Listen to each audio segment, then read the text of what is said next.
Grabar.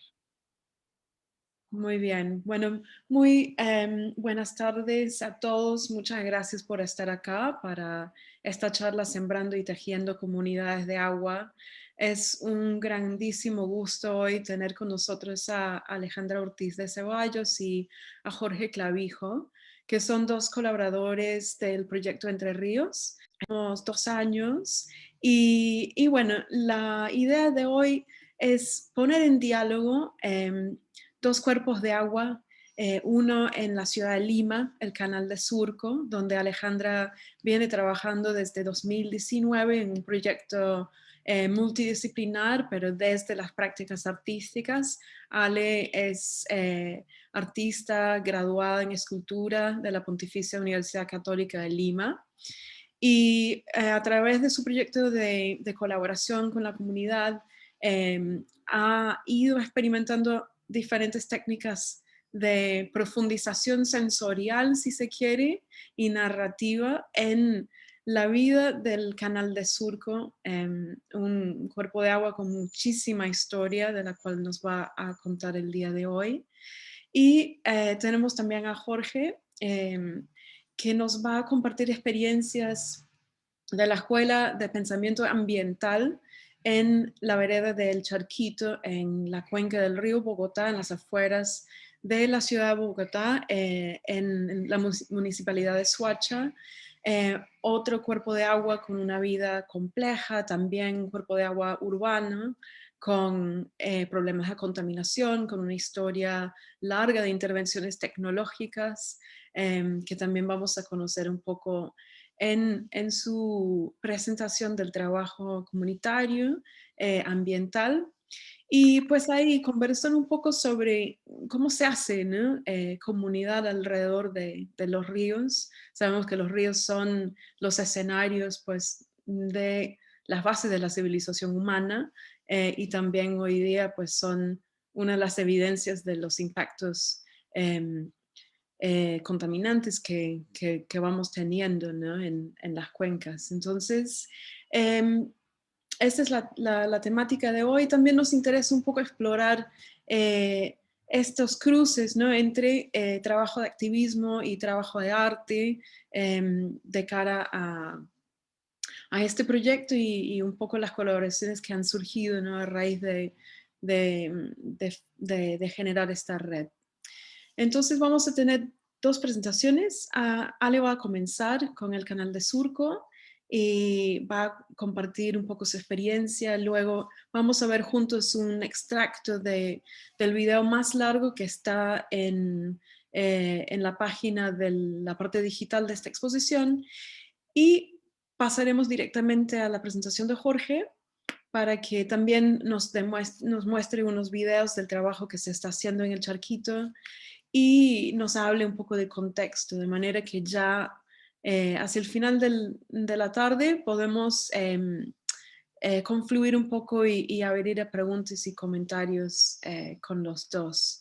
Así que bueno, muchas gracias Ali, te damos la palabra y si quieres compartir tu pantalla, vamos a escuchar sobre el canal de Surco.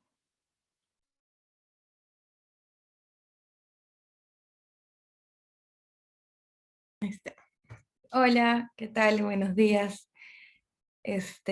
Bueno, ya empecé aquí compartiendo pantalla. Voy a presentarles un poco sobre el proyecto de Surco Sonante. Van a ver parte de mi presentación en inglés porque me confundí y pensé que iba a tener que hacerlo en inglés, pero mejor para mí que lo puedo hacer en español.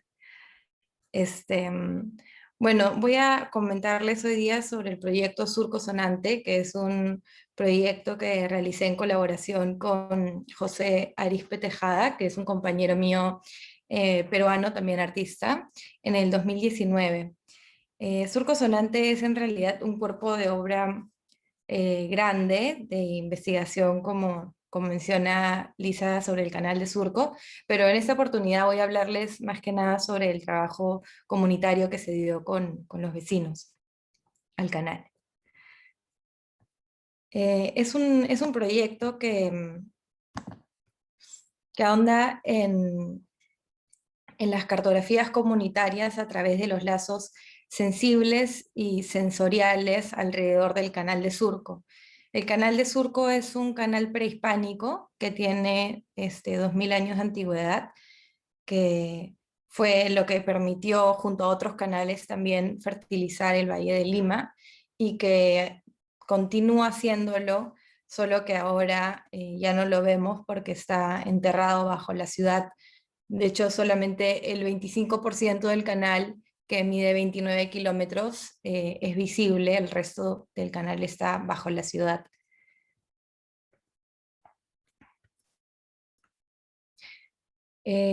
Inicio con esta fotografía, que es un archivo que generé al principio, al principio de esta búsqueda, de esta investigación.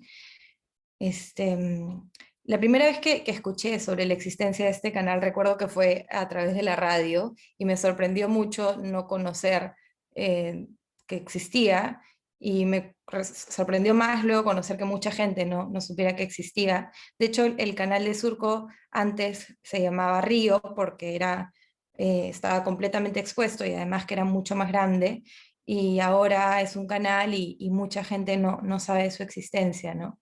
Entonces, me intrigó mucho la idea de que estuviera ahí, estuviera vivo, y que de alguna manera estuviera también enterrando un tejido alterno al superficial, alterno al que ya conocíamos, y en esa alteridad podría también haber otro lenguaje, ¿no? Otro lenguaje desconocido. Entonces, esa como configuración llamó mucho mi atención, y es ahí cuando invito a mi amigo a colaborar en esta búsqueda. Em, y, entonces empezamos a investigar, ¿no? Y en esta imagen pienso mucho en el sonido, ¿no? El sonido cómo son esos sonidos que no escuchamos, en qué momento los dejamos de escuchar, y también los sonidos que quizás al escucharlos también despierta otra forma de escucharnos a nosotros mismos. Y si es que aquello que es invisible a la vista sí tiene otra posible aproximación desde la escucha.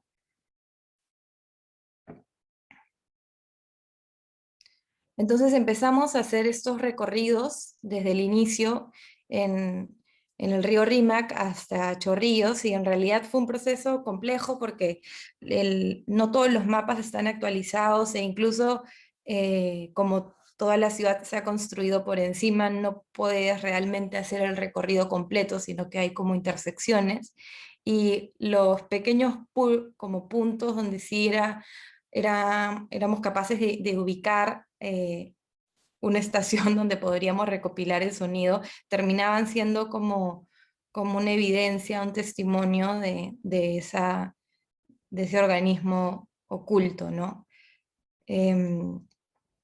Entonces, en este punto empezamos a simplemente registrar los sonidos, registrar estos pulsos, y adentrarnos dentro de este organismo, y al hacerlo también nos hacíamos cada vez más conscientes de la vitalidad que estaba contenida dentro de las especies de vida, de peces y plantas que por más de que eran mucho menos, aún estaban ahí, y eso como de alguna manera continuaba generando un deseo por seguir buscando, ¿no?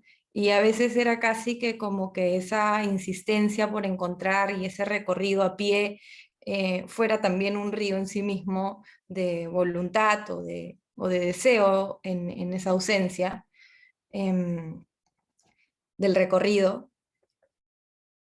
Y llegó un momento en esta primera etapa donde caímos en cuenta de que en realidad cuando hablamos de agua, hablamos inevitablemente de comunidad, ¿no? Creo que todos empatizamos con el agua porque finalmente es lo que somos, y nos vemos involucrados en ella. Entonces era imposible iniciar un proceso así de investigación y de querer conectar sin hacer partícipe a una comunidad que pudiera completar un poco esa imagen tan extensa y que también nos hacía sentirnos parte de este territorio. Y ahí surgían algunas preguntas como interesantes de, entonces, ¿cuál era esa comunidad? Si nosotros pertenecíamos a ella o no, cómo llegábamos a encontrarla, si existía y por dónde empezar, ¿no? Entonces, en realidad las personas con las que fuimos trabajando fue algo que fue sucediendo un poco sobre la marcha. Teníamos como una metodología bastante amplia para, o sea, poco definida en ese momento en realidad.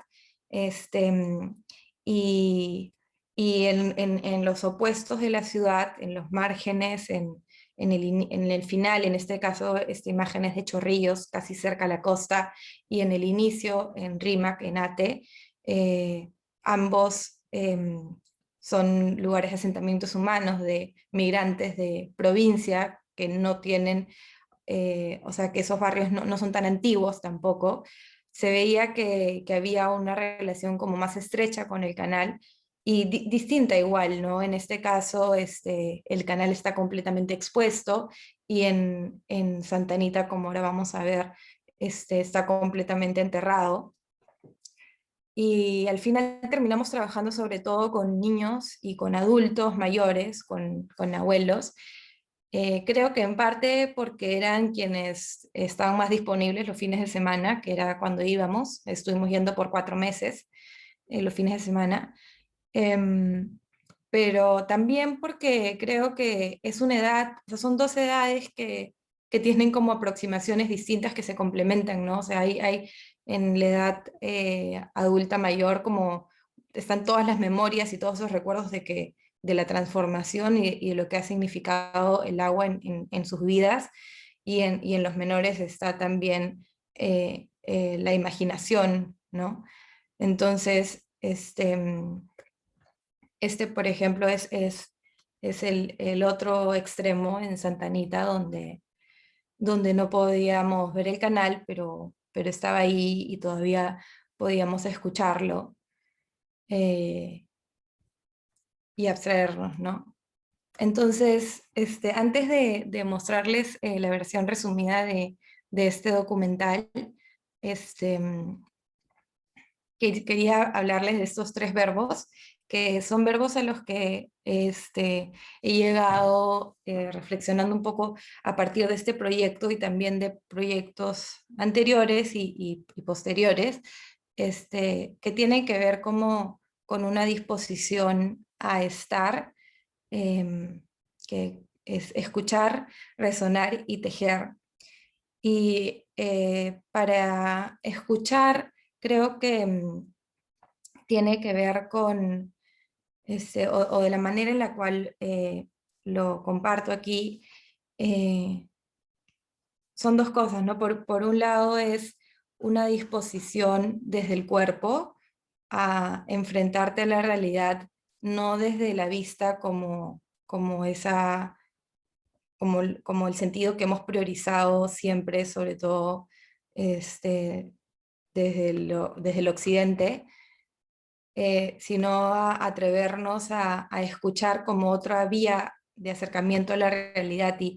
Y en la escucha pasa algo distinto a cuando estamos viendo, que es que los límites se hacen más difusos y nos sumergimos en un espacio donde el individuo ya no está tan restringido, sino que está también todo el tiempo reconociendo a otros y otro, ¿no? Lo otro del entorno.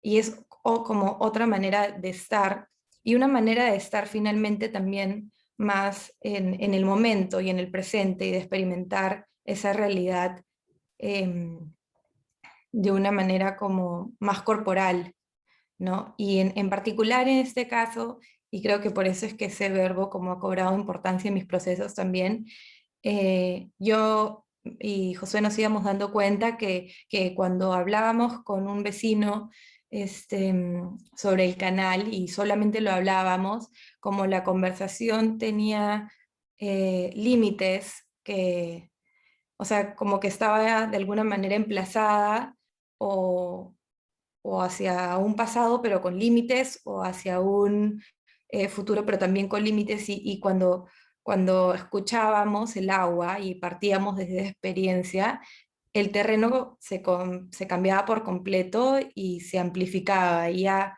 estábamos partiendo de un lugar pero para llegar a otros lugares, y en ese terreno ya podían haber como otros encuentros. Entonces se ampliaba el terreno. Y luego el verbo resonar, que para resonar, primero debemos ser conscientes de que estamos como compuestos por las mismas materias, ¿no? Entonces, resonar lo entiendo como también una forma de hacer una deconstrucción de lo individual, eh, y de reconocer nuestras fibras que finalmente son comunes, reconocer que nuestras membranas son permeables y que resonamos precisamente porque aquello que pasa en el exterior eh, también está dentro en nuestro interior, y por eso resuena. Entonces, esto creo que es como un ejercicio ponerlo en práctica físicamente, pero también culturalmente. Y finalmente tejer, este, que bueno, es un verbo que me acompaña mucho porque en mi práctica personal como escultora abordo mucho el tejido. De hecho, si nos da tiempo, les podría también compartir sobre el último trabajo que he estado haciendo con respecto al tejido de las plantas del carrizo, que son unas plantas que crecen en los márgenes del río Surco y las cosecho también de acá. Pero aquí quiero hablar del tejido no solo en esa dimensión práctica, sino también en esa dimensión social, ¿no? Y en este caso el tejido es para crear vínculos y crear comunidad. Entonces, cuando hablamos de comunidad, sobre todo quizás en un terreno como Lima, pero que probablemente se parece a muchos otros, no es la idea de una comunidad romantizada, eh, como de repente la podemos tener, sino más bien es como una comunidad, o sea, que lo común es precisamente también lo que nos separa. Y en este ejercicio lo que finalmente estamos tejiendo son también las diferencias, y no lo que es evidentemente común. Este, y para crear esos tejidos, así como para también crear el tejido físico de un textil, necesitas preparar el hilo, necesitas pasar por un proceso material de transformación del mismo material para luego poder construir un solo cuerpo. Creo que al tejer con otros y al tejer con la naturaleza finalmente, también requieren esos procesos de transformación desde lo individuo hacia lo colectivo, ¿no? Como eso que finalmente es como un proceso de disposición, este, y también en realidad como de confianza a lo que sucede en la sinergia colectiva, y de apertura también a lo que esa realidad que finalmente siempre conflictiva nos anuncia, ¿no? Entonces, bueno, ese es un poco el panorama para poder ver el, Muchas la versión gracias. resumida del documental. Súper, Ale, muchas gracias. Y bueno, si compartimos entonces desde la computadora, podemos entrar de una en el documental y ojalá tengamos el tiempo al final de ver tu trabajo de tejido, y si no, pues ahí vamos hablando de cómo materializar eso en un trabajo en conjunto, ¿no? Más adelante con este proyecto. Entonces, em, ¿Listo? estamos listos entonces. ¿Ven mi Eh, pantalla? sí, no Sí. vemos el film, solo Ah, tu sí, Finder. está bien, está bien, está bien. Debe de empezar el film ahora. Espérame. Ahí ya ven el film. Ujú. Ahora sí, Bien. súper. Bueno, vamos a verlo entonces. Conocemos Surco, La Molina, Ate. Mira, acá también está Santa. Aquí está La Molina, Surco, Lurijancho, Chorrillo, Victoria, La Victoria, Flores. Este es todo de Chorrillos. Es de Chorrillos, acá dice Chorrillos, solamente que le falta eso. Eso nomás, esto todo es de Chorrillos, este es todo de Lima. Este amarillo es el Pasque Amado. Este es el Pasque Amado. Y acá este es un Pasque. Víctor Paul. Raúl. Raúl.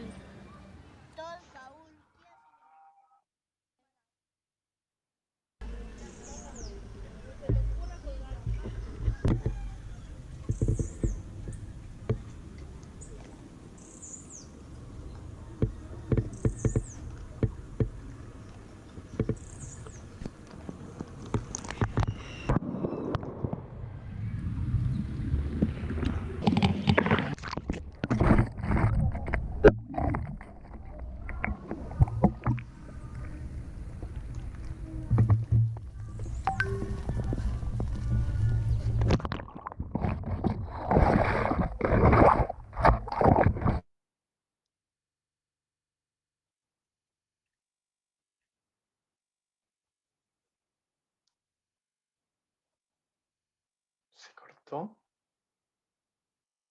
Sí, parece que se cortó. No sé si para todos. Sí, se detuvo.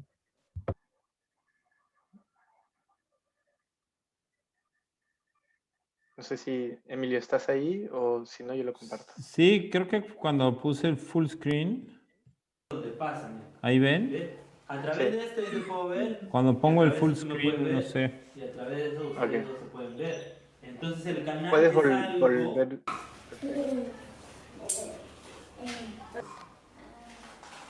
Esa ¿Poco más? forma de mandar mensajes, ¿saben cómo se llama? Podríamos volver de repente a cuando se Canal. sumerge la cámara. Ahí. Ahí.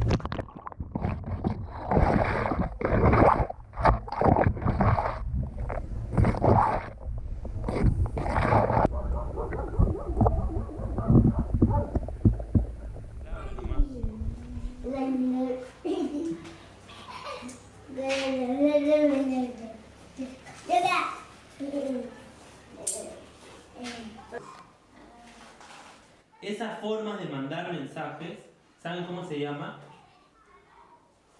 Canal. Que es como esto. Que es por donde pasan. ¿Ves? A través de esto yo te puedo ver, y a través de eso tú me puedes ver, y a través de eso ustedes dos se pueden ver. Entonces el canal es algo, imagínense, por donde pasa una información.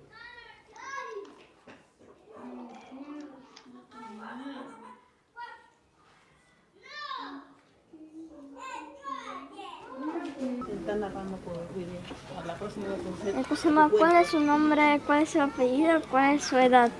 Ya, mi nombre es Evaristo Calixto Livia. Este es un río, no es, ahora lo llaman la sequía, pero no es sequía, sino es un río surco. El río surco viene viene del río Rímac, este río. Va viniendo desde allá, hace todos Chorrillos, entra a Cedro de Villa y entra acá a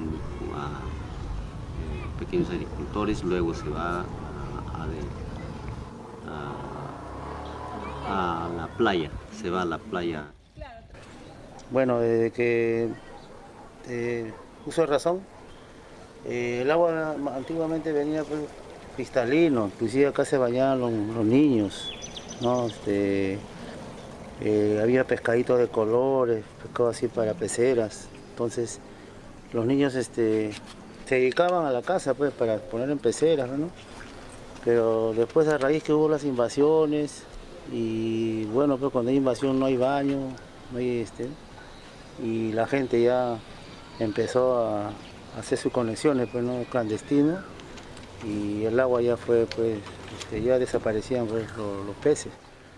Y entonces en sus tiempos a veces la municipalidad apoyaba en esos tiempos, venía su maquinaria, hacían la limpieza pero no sé qué hubo, un problema creo entre la Asociación de Regantes con la municipalidad y de los cuales ya nos brindaban apoyo.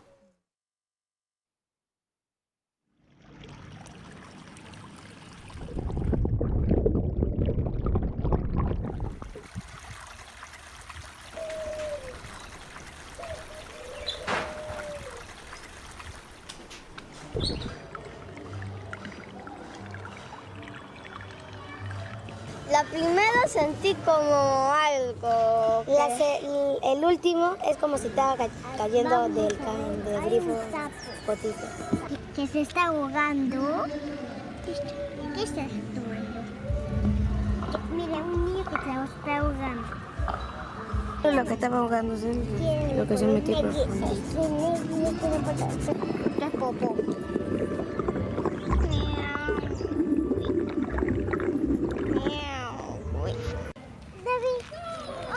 ¿Quieren ver cómo es el barrio de ellos? ¿El dibujo que han hecho? Sí, hay que ver el dibujo que han hecho. Hay que ver, mira. Mira, no, eso que es el niño. Ah, ya, eso es cuando tú miras así un tanque de agua y lo miras así. Acá abajo. Una parte. Mira. Chorrillos está acá abajo. Estamos acá sentaditos, Chorrillos está acá abajo. Ajá. Y exactamente esto de acá, esta raya que ven acá, es la misma que está acá, Wow, Tony Chorrillo está cazote. la negra. Este es el río de Surco. Exacto.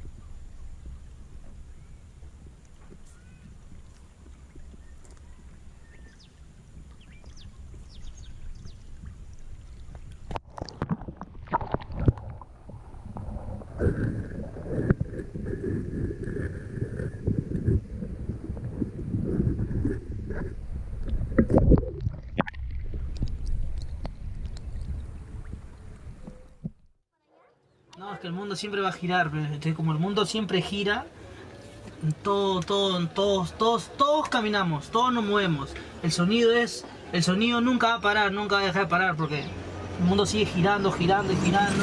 Entonces el sonido sigue. Por más que tú pienses que no va a haber sonido va a haber en todos lados. El ruido va a haber en todos lados.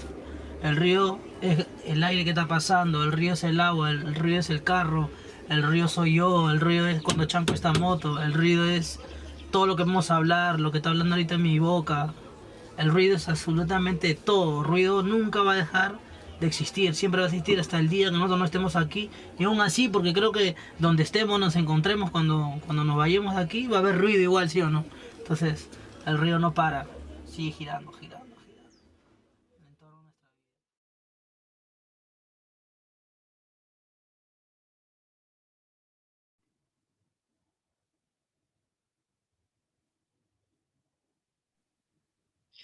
Muy bien.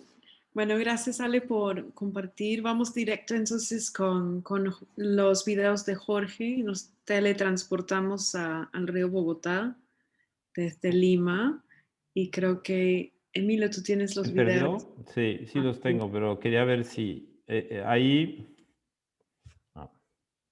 Se ve súper bien, de paso, Ok, ¿no? bueno. Primero. Bien, entonces estos dos videitos que vamos a ver nos van a dar una contextualización allí en la vereda del Charquito y luego pues le daremos la palabra a Jorge después. Así que bueno, vamos a...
Bien, listo. Entonces, Jorge, te damos la palabra para que nos expliques las actividades que acabamos de ver y me parece que vas a compartir tu pantalla, ¿no es cierto? Sí, en un minuto voy a compartir 2 slides únicamente. Pues nada, primero que todo, muchísimas gracias por la invitación, como siempre. Nosotros aquí muy felices de poder contar todo lo que hacemos y cuál es el objetivo de ello. Allí pueden ver mi pantalla en este momento. Sí. Sí, Ok, sí lo muy vemos. bien. Pues, apenas para contextualizar un poco, muy bien. Pues bueno, me parece muy interesante la presentación que hacía Alejandra porque creo que tenemos una cantidad de puntos de convergencia, ¿no? Voy a iniciar hablando un poco del tejido, ¿no? Si bien aquí tenemos trabajamos con nuestras mayoras, tenemos personas, señoras mayores que trabajan el proceso del tejido y todo ese tema ancestral que también está como es transversal a la mayoría de las comunidades, pues, latinoamericanas, andinas, los andinos. Eh, quería puntualizar esa palabra, ¿no? El tejido, ¿no? Aquí nosotros hemos tratado de enfocar o de fortalecer lo que se llama el tejido, pero el tejido social, ¿no? El tejido comunitario, el tejido humano, cómo esa relación con el agua, con la naturaleza, con la historia misma nos ha permitido empezar a generar cambios desde adentro, ¿no? Desde vincularnos, como lo decía Alejandra, con adultos mayores, con niños, con personas contemporáneas, con jóvenes, que de alguna manera vienen participando, acercándose a los procesos que evidentemente están muy relacionados con lo que experimentamos con el río Bogotá. Entonces los contextualizo muy rápidamente. Nosotros en el río Bogotá estamos estamos en la cuenca media, la sabana de Bogotá. Pues digamos que el río tiene 3 cuencas, la cuenca alta, que es como la zona del páramo. Para los que no saben, pues los páramos son como una zona de recarga hídrica, son como zonas montañosas que están muy elevadas en toda digamos, la cordillera de los Andes. Eh, y pues nace allí el río Bogotá, se desplaza por la cuenca, por el valle de la zona de la sabana de Bogotá, y nosotros estamos en la parte final, al final de esa cuenca media para que el río llegue a su cuenca baja. Aquí en estas imágenes tenemos 3 imágenes muy sencillas. Me gusta mucho mostrarla del lado derecho. Es como la zona del Salto de Tequendama, ¿no? Es el río Bogotá, una cascada hermosísima, pues que tiene mucha historia, visitada por mucha gente. Pero entonces vuelvo al tema del tejido.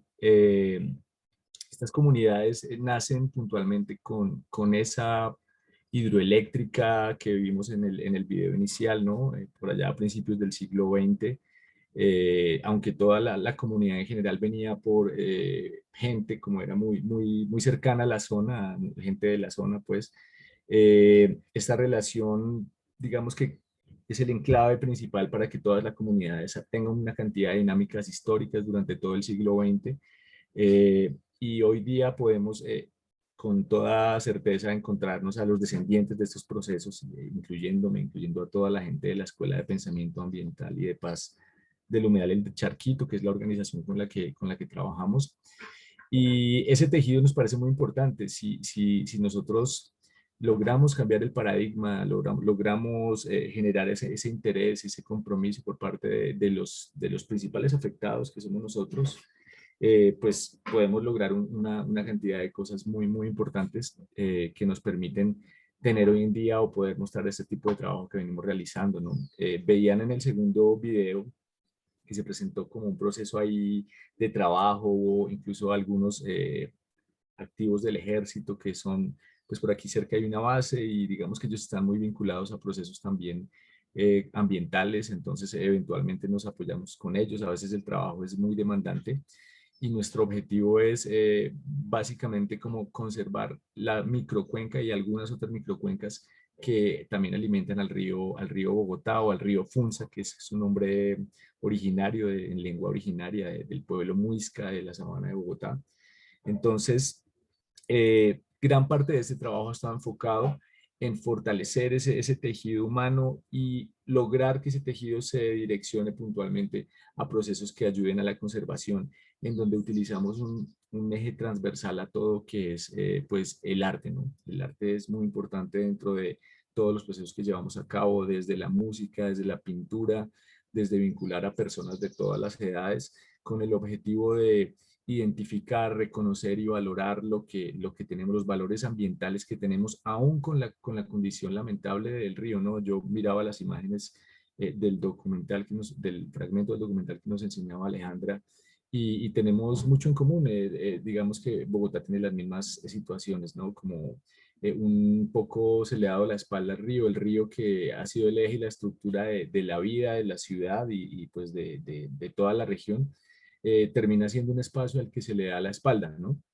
Lo vemos profundamente blanco como en estas imágenes porque trae elevadísimas cantidades de detergentes, aunque se han desarrollado procesos ya a través del tiempo que buscan la conservación, como la restauración un poco, como una visión, una transformación en la visión y la planeación y en el uso y que se le da al río, pues estamos en un proceso incipiente que va a tomar mucho tiempo, pero por lo menos encontramos eso, ¿no? Desde las políticas públicas, desde la misma actitud de las organizaciones sociales, de la sociedad civil como tal, se presentan ya muchas acciones que buscan nuevamente darle una visibilidad a este río que es tan importante, ¿no?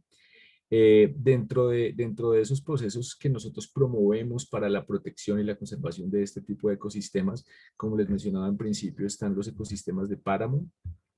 Voy a compartir aquí este pequeño slide, a ver si lo logramos, ¿ok?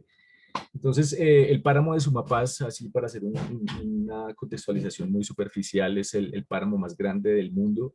Es como la reserva hídrica más grande que tiene pues el mundo, es el páramo más grande. O sea, además el 50-60% de todos los páramos del mundo están en la cordillera de los Andes, en la zona de Colombia.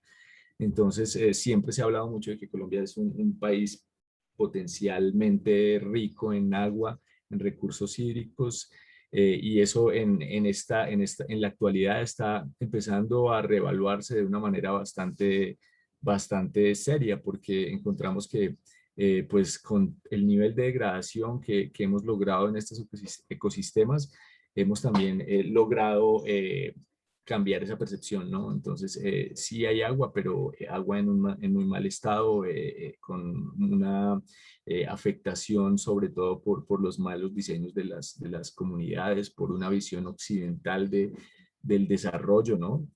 Nosotros también hablamos mucho de la palabra, de todo lo que nos involucra y nos permea como comunidades de alguna forma descendientes de unos procesos ancestrales muy importantes, en los cuales nosotros somos comunidades anfibias profundamente relacionados con todas las dinámicas profundas del agua, y pues puntualmente la sabana de Bogotá, que en un determinado momento de la historia pues representaba un gran humedal.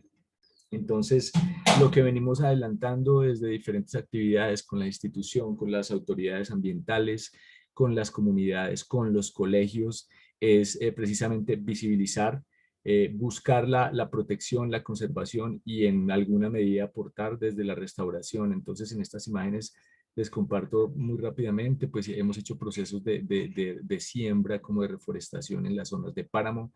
No obstante, el cambio climático pues es una realidad y es bastante diciente pues estas imágenes, ¿no? Vemos zonas que fueron utilizadas durante mucho tiempo como para lugares de pastoreo, de producción agropecuaria, agrícola, el uso de pesticidas, toda la visión industrial de la producción agrícola que nosotros dentro de nuestros procesos de palabra hemos logrado llegar sin una evidencia científica, evidentemente, pero sí como con esa percepción de qué manera nos alimentamos, ¿no? De qué manera los alimentos que consumimos están, en qué grado contaminados y en qué grado pueden llegar a afectar nuestra salud cuando día a día estamos consumiéndolos, ¿no? Entonces, nosotros con la Escuela de Pensamiento Ambiental y de Paz del Humedal Charquito hemos trabajado en 3 líneas puntuales. Llevamos un trabajo ya de un poco cercano a los 3 años. En principio, la biodiversidad fue como el eje de todo el proceso, con el humedal, la identificación de las especies de aves. Ustedes saben que pues, Colombia está como el país con mayor cantidad de aves en el mundo. Después por ahí siempre está Perú haciéndonos como pisándonos los talones, pero pues no se trata de pisar los talones. Las aves no tienen no tienen, digamos, límites, ellas están, hay migratorias, pero afortunadamente estamos en un lugar privilegiado en el mundo por el nivel de biodiversidad que tenemos. Aquí la vida aflora por todas partes, aún con las condiciones pues que a diario vemos, ¿no? Sociales, económicas y ambientales. Trabajamos con diferentes grupos de comunidad, hemos logrado vincular a la academia, universidades públicas, privadas, los colegios locales, la comunidad como tal. Y también teníamos, bueno, la otra línea de trabajo pues han sido la separación de residuos sólidos. Entonces, como pueden ver allí, hemos logrado vincular a la gente de la comunidad haciendo un ejercicio que busca sobre todo ser un reflejo de resiliencia, ¿no? Nosotros llegamos a la zona del Charquito, que es muy bella y los olores son bastante fuertes, pues digamos lo que viene con el río Bogotá, lamentablemente. Pero nosotros sabemos que los cambios tenemos que lograrlos nosotros, digamos, desde adentro, desde nuestras acciones.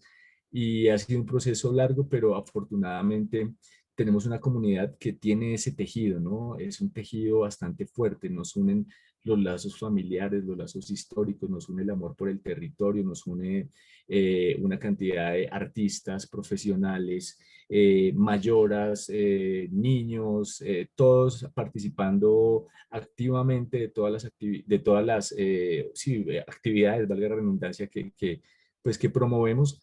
Y realmente es un motivo de orgullo porque hemos visto como, por ejemplo, aquí se ve una pequeña fotografía en la parte baja donde hay un señor de tercera edad. Él se llama Luis Balaguer. Eventualmente, si hacen una revisión por la plataforma de Entre Ríos, podrán ver el documental completo que creamos con Diego Piñeros García, que es uno de los, digamos, coequiperos con los que hemos hecho este trabajo.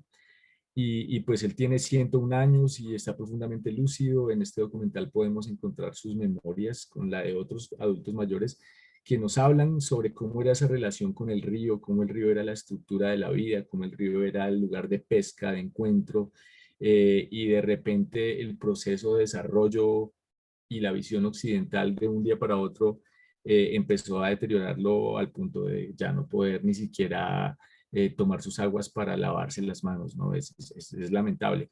Pero entonces siempre buscamos eso, conectar esa visión de los mayores con los menores, buscar como ese proceso de doble vía. Por eso nos hicimos como llamar la Escuela de Pensamiento Ambiental y de Paz, porque siempre los procesos de aprendizaje son tan maravillosos porque tienen un doble sentido. Uno aprende de los niños, aprende de los mayores, aprende de las situaciones, y creo que esto nos ha logrado empoderar de una manera bastante interesante, bastante sólida, y hemos logrado construir cosas adicionales, ¿no? Otra línea de trabajo muy importante que estamos promoviendo ahorita es los procesos de soberanía alimentaria.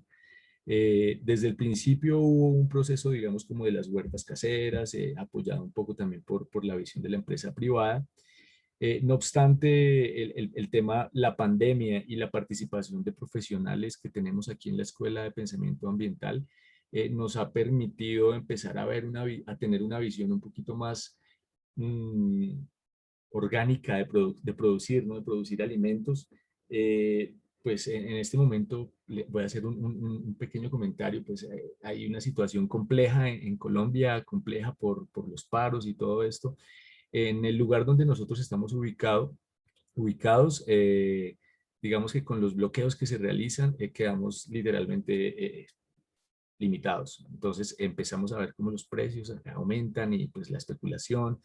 Entonces empezamos a ver cómo se hace necesario nosotros tener unos sistemas de producción, por lo menos en el pan coger, lo que necesitemos al día, pero orgánicos, limpios, ¿no? Sabemos que esto no va a suplir totalmente la necesidad alimenticia de la población, pero seguramente va a aportar en muy buena medida para las familias que están asentadas en el territorio.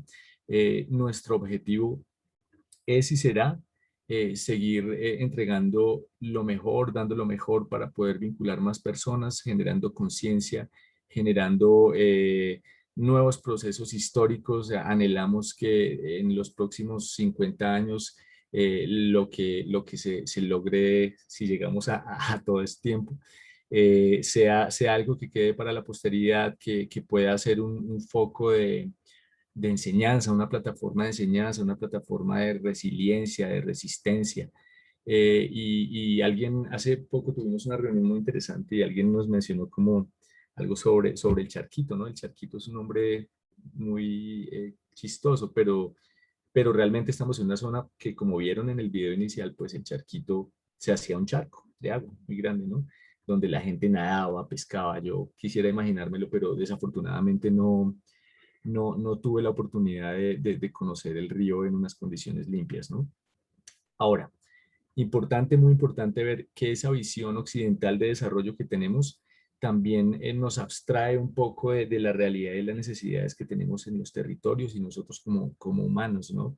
Ver que esos procesos extractivistas que han habido en este territorio puntualmente han dejado literalmente las comunidades sin agua, con una absoluta escasez de acceso, o sea, sin posibilidades de acceso al recurso hídrico, tener que ser partícipe también de la construcción, literalmente, de la construcción de los acueductos que hoy en día, del acueducto que hoy en día nos provee el agua desde el páramo de Sumapaz, casi más de 100 kilómetros de redes, construidas en su gran mayoría por las comunidades, por la necesidad del agua, ya que en ese proceso extractivista que hubo en algún tiempo, la construcción de estos grandes túneles para darle la pendiente necesaria al agua y hacer generación hidroeléctrica, produjo pues evidentemente una profundización de los niveles freáticos. Entonces las fuentes naturales que existían en el territorio literalmente se evaporaron y esto puso a la gente contra las cuerdas durante casi 30 años.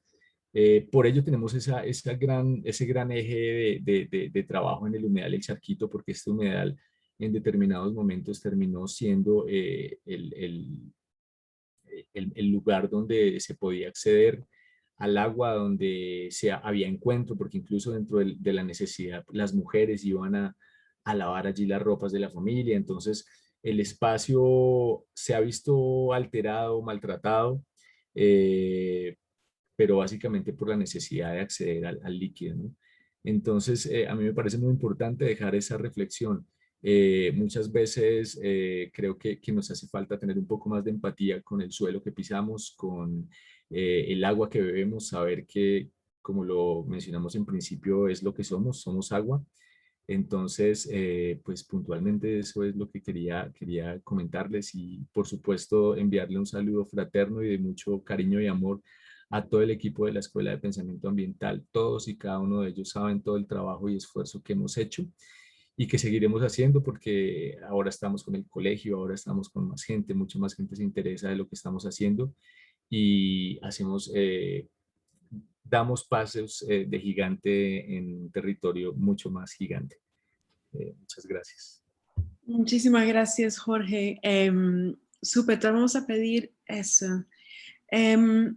Queremos abrir a una conversación más abierta con nuestros invitados. Tenemos un público muy diverso y muy rico. No sé si puedo tener el atrevimiento también de llamar a un par de personas que he visto en los participantes. Creo que lo que nos han mostrado Ale y Jorge es la forma en que el río en efecto entreteje, ¿no? Y crea comunidades y en esos tejidos también se enfrentan tensiones de exclusión, de inequidad, ¿no? Y también de resistencia. Entonces creo que nos da mucho para pensar esta idea del tejido.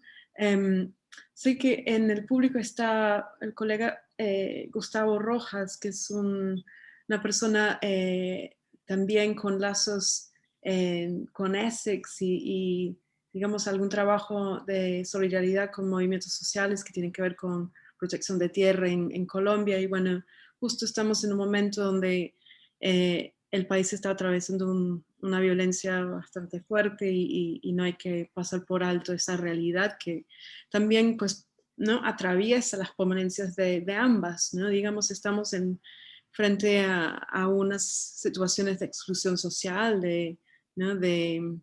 El río también como escenario donde se plantean, ¿no? impactos de determinados paradigmas extractivistas. Entonces, bueno, la invitación es a que intervengan, que pongan sus preguntas, pueden usar el chat también. Entonces, pueden levantar la mano o quitar activar sus micrófonos y los escuchamos. Está Gustavo. Gustavo, justo.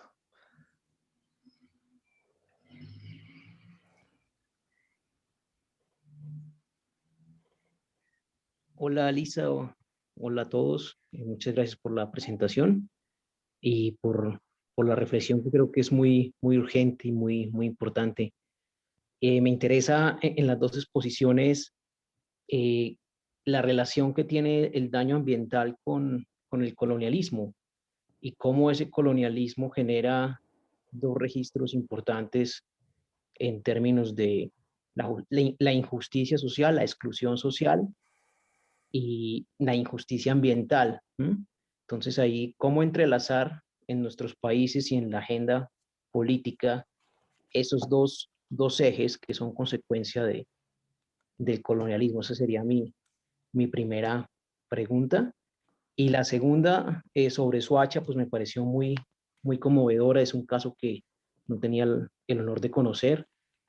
Y me parece fascinante porque pues el río Bogotá es quizá el más contaminado de Latinoamérica, sino del mundo, y eso dice mucho de cómo la violencia ha acabado con la vida natural también, ¿sí? Pero hay, hay una violencia del desarrollo, y creo que cuando escuchaba la exposición me llamaba mucho la atención la referencia al ejemplo de las mayoras, ¿sí? Entonces quisiera aprender un poco más de eso porque creo que es una forma de resistir también la sociedad patriarcal, que es consecuencia de lo colonial, del capitalismo y del mismo desarrollo, ¿sí? Entonces, quisiera escuchar un poco más. Esa sería como una pregunta inicial y un comentario. Y les extiendo un saludo. Sé que en la audiencia también están dos futuros colegas míos que han acompañado procesos de resistencia, quienes después muy seguramente eh, nos contarán o harán alguna pregunta. Muchas gracias.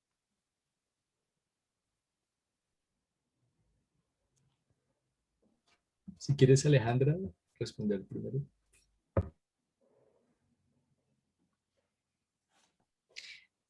Sí, bueno, en cuanto a lo que yo he podido conocer y reflexionar sobre los efectos del colonialismo en la realidad limeña y particularmente en la relación de los barrios y las comunidades que están alrededor del río, este, no sé, quizás es como difícil de acotar, pero puedo ir como algunos recuerdos de conversaciones así más concretas con los vecinos y, y creo que bueno, el fenómeno de la migración en Lima, que se acentuó en los 80 y 90, como una ciudad con oportunidad de desarrollo, de crecimiento, también tuvo un efecto en las personas que llegaron acá y las condiciones a las que tuvieron que vivir y más o menos a lo que tuvieron que adaptarse, ¿no? Sin muchas otras más posibilidades.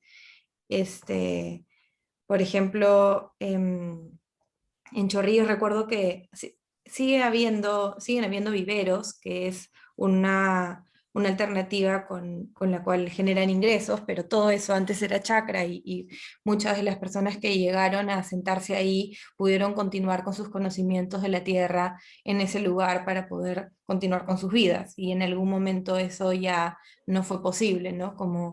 Y la única manera de acceder al agua era de alguna manera como informal, y en esa informalidad habían también la marginalización, ¿no? Y un poco también darle la espalda a esas personas que hacían las conexiones, por ejemplo, de desagüe y ese estilo de situación que recuerdo que en un principio, o sea, claro, te cuesta ver, ¿no? Que hay un desagüe conectado al río que directamente expulsa ahí, pero luego también te haces la pregunta de entonces si no es ahí, ¿por dónde? Pero que llegó primero y que después, y al final es un escenario como verdaderamente complejo, donde la relación con el agua está como súper trastocada y transformada también, porque por ejemplo, cuando hacíamos la acción de escuchar el agua, algunas personas recordaban otros ríos, ¿no? O sea, el agua les hacía recordar a otros ríos en provincia, por ejemplo, que hablaban también de otra relación de ellos con el agua.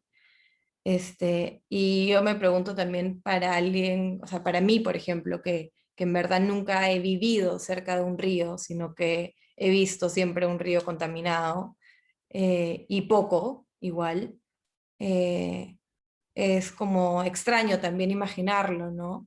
Y difícil acceder finalmente. Entonces, no sé, es una pregunta creo como compleja porque puedes ver los efectos, pero tampoco me parece en verdad muy, muy interesante el trabajo que están haciendo en el Charquito como de resistencia, y no solo de resistencia, sino también como de acción, y creo que esos espacios como de comunidad comprometida, ¿no?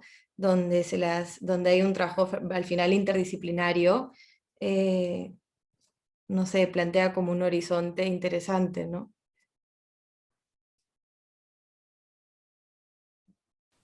Bien, gracias. Muy bien, la pregunta de Gustavo, sí, es una pregunta que nos podría dar un montón un montón de tiempo aquí.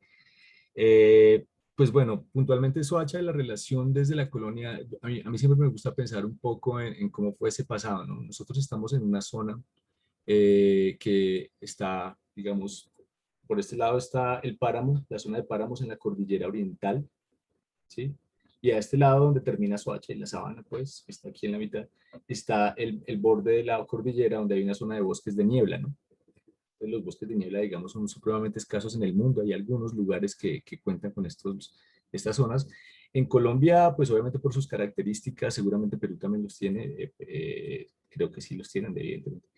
Y el tema, digamos, de depredación de la naturaleza que se dio con la llegada de la colonia, pues tuvo un impacto profundísimo. Aún en día, pues digamos, es evidente. Entonces, en la zona donde nosotros convivimos, en el Charquito, San Francisco, el Salto de Tequendama, es muy evidente la transformación, por ejemplo, de esos bosques originarios, sí, pero eran unos bosques como un poquito con unas características arbustivas, como con los frailejones, una vegetación, digamos, enfocada en coger el agua de la neblina.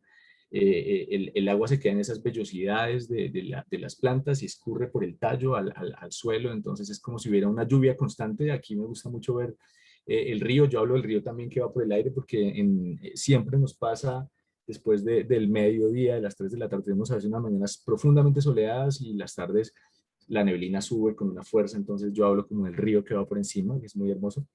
Entonces, lo que vemos es una transformación de esos ecosistemas ya enfocados en el extractivismo, ¿no? Entonces, la llegada de la colonia española a esta zona, lo que necesitaba, lo que demandaba esos procesos de construcción era madera, mucha madera fácil, de rápido crecimiento. Entonces, de la colonia, pues se traen semillas y se hacen plantaciones de bosques de eucalipto, que son esencialmente de Australia, ¿no? Entonces, pues estas plantaciones ahorita las vemos y claro, pues obviamente esto modificó absolutamente toda la estructura ecosistémica del territorio, pues porque es un monocultivo para utilizar un recurso, como lo menciona la visión occidental, ¿no? Los recursos y la explotación de los recursos es como se ven. Entonces, digamos que el impacto es bastante evidente, ¿no? Sobre por qué vemos esas grandes plantaciones que son montañas y montañas de solo eucaliptos, ¿no? El eucalipto no tiene la culpa, pero pues finalmente sí fue una acción primaria. Ahora, si lo relacionamos un poco con el agua y la exclusión, lo que nos mencionaba Gustavo, me parece muy, muy diciente, por ejemplo, mencionar que en Charquito, si bien se instala la primera hidroeléctrica, la energía eléctrica iba directamente a la zona céntrica de la ciudad de Bogotá, para quienes la conocen, la Plaza de Bolívar. Entonces, el Charquito iluminaba la Plaza de Bolívar y así fue durante más de 50 años. Pero la luz llega, la energía eléctrica llega a Soacha, que está, o sea, del Charquito a la zona central de Bogotá hay cerca de 40 kilómetros. Del Charquito a la zona de Soacha, a la zona central de Soacha, hay 8 o 10 kilómetros.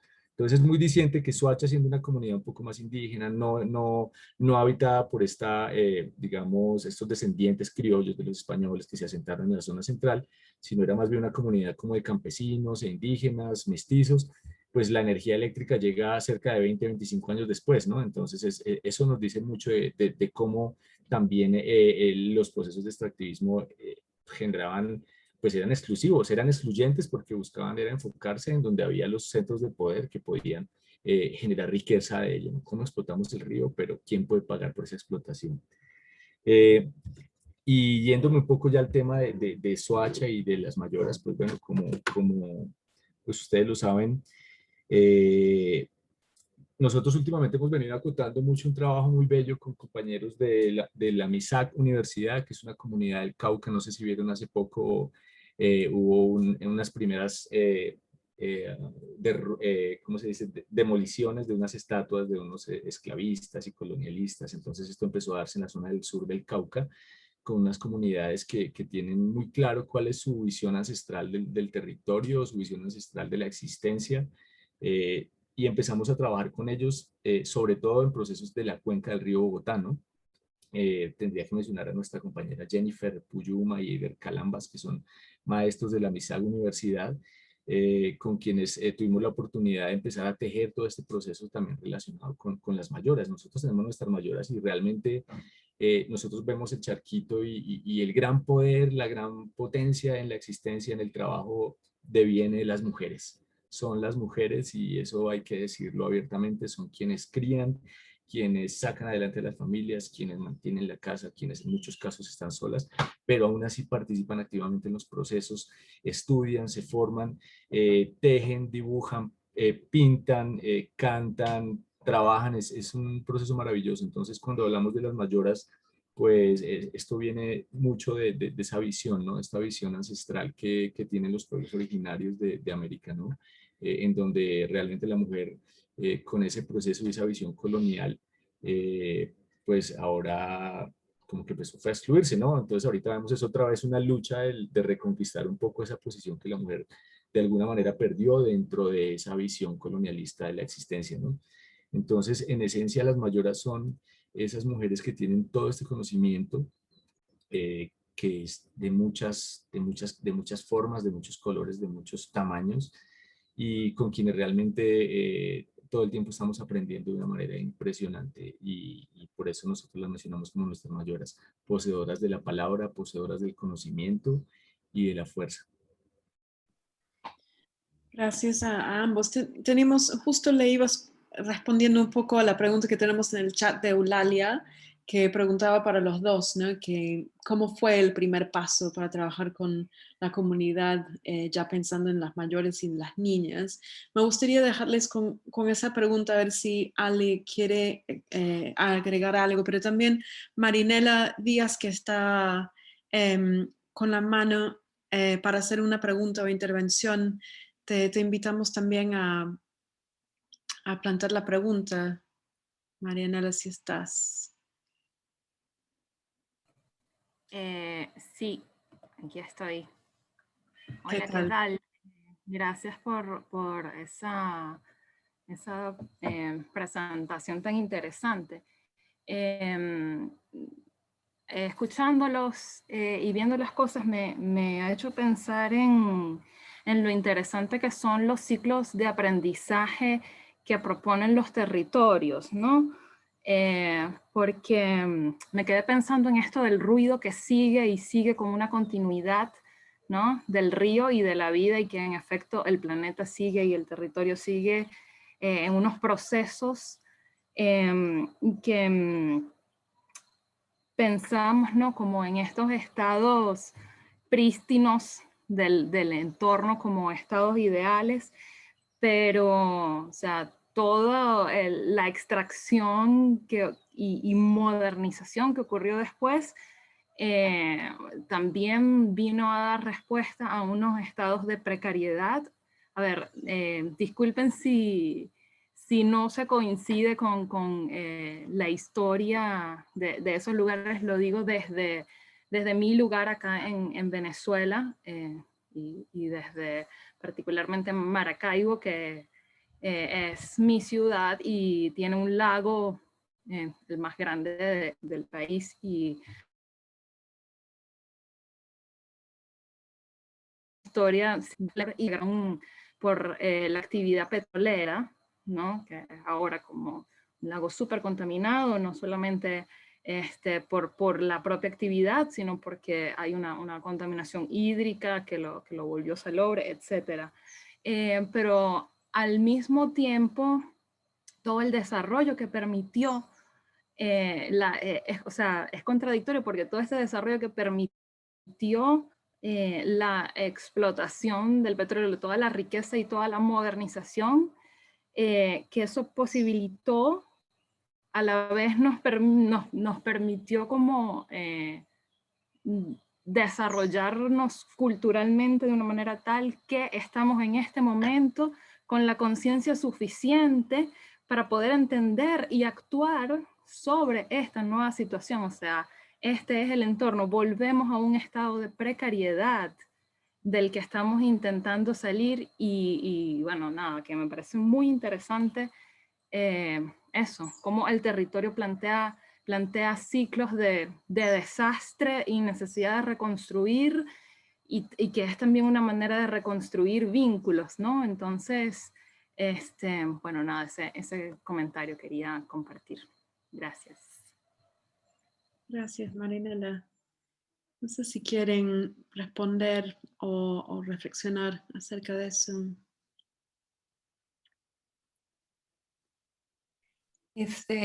Sí, bueno, para responder la pregunta de Eulalia, en nuestro caso en realidad nuestro acercamiento también fue bastante informal, porque lo íbamos descubriendo en el proceso y como que se fue formalizando en la medida que iba avanzando. Entonces, las personas con las que estuvimos trabajando, como lo decía en la presentación, fueron en realidad las personas que estuvieron como dispuestas a explorar con nosotros. Empezamos a tocar puertas y muchas puertas se cerraron y algunas se abrieron. Y esas que se abrieron, volvimos a la siguiente semana y lo volvimos a preguntar y de nuevo se abrieron más y se terminó generando como un pequeño grupo que prosperó más en Chorrillos que en Santa Anita, que en Santa Anita el barrio era más peligroso y eventualmente tuvimos que dejar de ir, pero en Chorrillos, de hecho hasta ahora mantenemos una relación y sí funcionó de una manera bonita, con un grupo en particular, ¿no? Con un grupo en particular de una señora que se llamaba Maca, que tenía, justo se había mudado y lo que era su casa estaba vacía, y entonces empezamos trabajando en la calle, pero luego nos dejó entrar a su casa y empezamos a hacer los talleres ahí, y en verdad nosotros estábamos como muy agradecidos por cómo se fue dando orgánicamente eso hasta donde se pudo, ¿no? Y con respecto al comentario de Marianela, yo también como me gusta esa reflexión sobre el aprendizaje cíclico, y sobre como los niveles de conciencia y de repente también el cuestionamiento que uno siempre se hace desde lo que uno conoce y desde donde uno está finalmente, ¿no? Porque creo que a mí personalmente me es difícil pensar como de un punto de quiebre donde todo fue completamente distinto de forma lineal, y más bien empatizo más con la idea sí, de ciclos y de oportunidades de conciencia, y creo que en eso el arte finalmente es como un recurso que nos recuerda como la plasticidad para poder ver las cosas y la flexibilidad, ¿no? Y creo que nosotros a los vecinos nos presentamos como artistas, y recuerdo un momento al comienzo cuando nos dijeron un poco molestos, ¿no? Y que tiene que ver el arte con el canal. Y en verdad eso fue una pregunta muy honesta y que tampoco supe responder en el momento porque podría tener todo que ver o nada que ver, depende de cómo lo veas, pero finalmente fue la herramienta que elegimos para ese momento, ¿no? Y y creo que es una vía que nos posibilita otras formas de imaginar, otras formas de estar, que son alternas precisamente a un sistema opresor, dominante, que nos deja a veces sin alternativas, ¿no?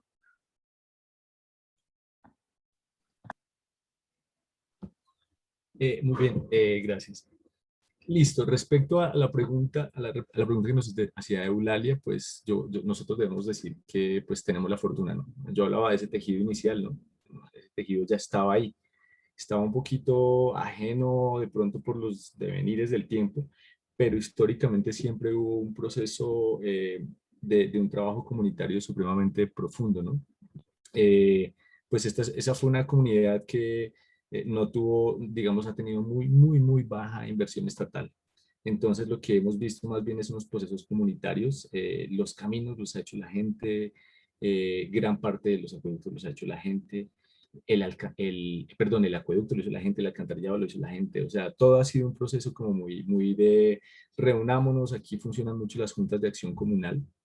Entonces, históricamente las juntas de acción comunal han permitido como organizar a la comunidad y sacar adelante procesos, así sea como de pequeñas obras, pues, pero pues teniendo claro que esto también termina permeándose un poco por la política y por el clientelismo históricamente, ¿no? Pues que es como muy común en nuestras comunidades. Pero sí, es importante mencionar que es muy valioso que ya estábamos en un terreno abonado, ¿no? Es mucho más complejo cuando va uno a trabajar a una comunidad urbana, veo el trabajo de Alejandra está por ese lado, ¿no? Conozco cómo es el tema y pues claro, la desconexión con el territorio es mucho mayor, entonces lograr ese interés es mucho más difícil y si a eso le sumas un poco también las tensiones sociales de la seguridad y todo esto, pues creo que pues nosotros hemos sido afortunados, sobre todo por esos lazos históricos que nos han unido, ¿no? Y respecto al comentario de Marianela, pues yo creo que ella decía, estoy aquí desde mi lugar, todos estamos en un lugar diferente, pero creo que tenemos historias muy conexas en Latinoamérica, ¿no? En general, como que somos producto de procesos muy similares, sobre todo son procesos de colonización, de extracción y de explotación de recursos. Bueno, hoy en día lo seguimos viendo. Me parece muy interesante la visión que plantea Alejandra, porque sí, también creo que todo es un poco como una espiral, ¿no? Estamos allí gravitando siempre en lo mismo, las cosas cambian en el tiempo, pero pues evidentemente la historia no es lineal y lo lamentable para mí es, por ejemplo, que hay procesos que en muchos aspectos desde lo ambiental terminan siendo irreversibles, ¿no? Entonces, ¿cómo hacemos, por ejemplo, para cambiar las condiciones de este lago que nos mencionaba en Maracay? Cuando además hay toda una presión mundial por seguir extrayendo lo que necesitan, ¿no? Porque pues, todos sabemos que Venezuela tiene como las reservas probadas de petróleo más grandes de casi del mundo, ¿sí? Entonces, para mí el gran problema está un poco en la visión colonial que se implantó en estos territorios. Lamentablemente, pues hoy en día sigue siendo como la norma, pero la esperanza es ver que hay comunidades que están cambiando su forma de ver las cosas, pueblos que están cambiando su forma de ver las cosas. No sé hasta qué punto se vayan a poder cambiar, pero seguramente las pequeñas acciones irán sumando poco a poco a través del compromiso, a través del arte. Creo que iremos dando pequeños avances. Esperemos si el agua nos va a esperar todo ese tiempo que nos demoremos, pero pues hay que seguir en el camino. Bien, súper. Vamos a recoger un par de comentarios o preguntas más. Juliana Borea, si todavía estás, y luego vamos con Eulalia y luego les pasamos la palabra otra vez a Ale y Jorge.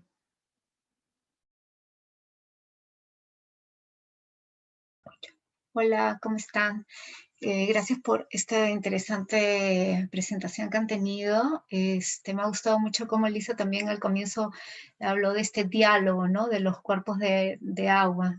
Ponerlo en esa dimensión me hizo pensar bastante. Te quería preguntar, Jorge, ya que justo y en tu última respuesta hablabas de estos procesos comunitarios de donde vives. Yo te iba a preguntar si en este lugar hay limpiezas de acequia, o había antes, limpiezas de los acueductos como una expresión tradicional, porque en los Andes peruanos eso sigue siendo, ha sido y sigue siendo como muy, ¿no? Y no solamente me imagino también en Colombia, pero si has podido registrar, si sigue pasando, porque sería bastante interesante por lo menos, ¿no? Como tradición oral o bueno, definitivamente en textos, ¿no? Porque son prácticas pues bastante ricas, ¿no?